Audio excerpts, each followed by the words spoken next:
May mga batang 90s ba dito? Kamusta kayo? Kamusta tayo? Alam niyo sa totoo lang tayo may pinakamasayang kabataan. Tayo yung mga kabataan noon na napakababaw ng kaligayahan. Tayo yung mga batang batak sa arawan kahit napagalitan ng magulang okay lang basta maipaglaro sa mga kaibigan. Di natin alam kung ano yung teknolohiya. Di natin alam kung ano yung cellphone. Di natin kilala si Coco Melon. Kontento na tayo sa mga laruan natin at sa kung ano yung meron. Tayo yung mga batang halos makompleto natin lahat ng laruan sa Jollibee at McDo. Bumibili tayo ng tig-pipisong laruan baka sakaling may laruan doon sa loob.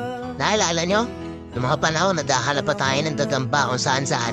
Nadahanap tayo ng mga sahan ng puno para maipaglaro ng baril-barilan. Kukuha tayo ng gulong sa tabi-tabi tapos pagugulumin lang natin kung saan-saan.